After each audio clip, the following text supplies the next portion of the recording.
আসসালামু আলাইকুম রহমতুল্লাহ। আলহামদুলিল্লাহ আলহামদুলিল্লাহ আলহামদুলিল্লাহ। ইতিমধ্যে ষষ্ঠ গণবিজ্ঞপ্তির ফলাফল প্রকাশ হয়ে গেছে। হাজার হাজার যুবক আমাদের ভাই বোনদের চাকরির ব্যবস্থা হয়ে গেল, বেকারত্বের অভিশাপ থেকে তারা মুক্তি পেয়ে গেল। এই জন্য মহান রবের দরবারে শুকরিয়া আদায় করে বলি আলহামদুলিল্লাহ। আসলে অত্যন্ত খুশির দিন আজকে, অত্যন্ত আনন্দের দিন আজকে। কেননা বাংলাদেশ পেল একঝাঁক তরুণ উদীয়মান জেন জেড জেনারেশনের একঝাঁক উদীয়মান শিক্ষক, যারা অত্যন্ত আধুনিক মনা এবং শিক্ষার্থীদেরকে আধুনিকভাবে শিক্ষিত করে আগামী দেশ গড়ার কান্ডারি হিসেবে গড়ে তুলবে।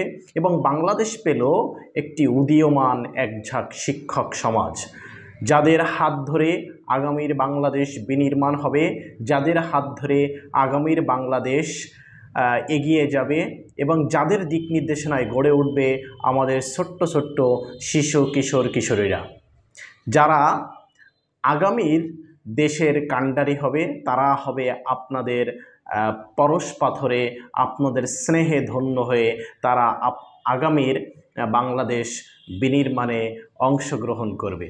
তো কারা কোন কোন জেলার কোন কলেজে, কোন স্কুলে, কোন মাদ্রাসায়, কোন কারিগরি প্রতিষ্ঠানে কে সিলেক্টেড হয়েছেন একটু জানাবেন। কত নাম্বার নিয়ে আপনারা সিলেক্টেড হয়েছেন এবং আপনার মেরিট পজিশন কত ছিল একটু জানাবেন।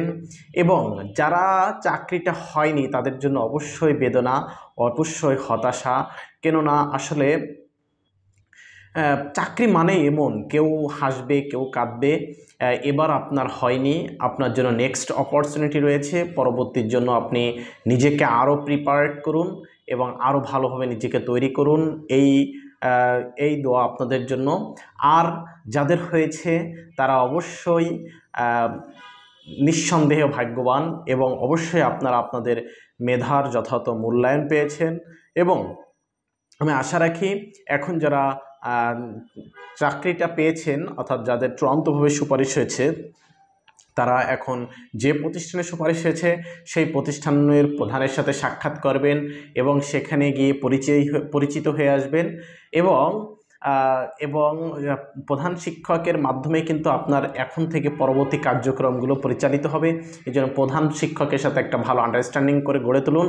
এবং যারা নতুন আছেন আমাদের চ্যানেলটি সাবস্ক্রাইব করে সাথে থাকবেন, যেন আপনাদের সকল আপডেট তথ্যটা আমি সবার আগে পৌঁছে দিতে পারি আপনাদের কাছে।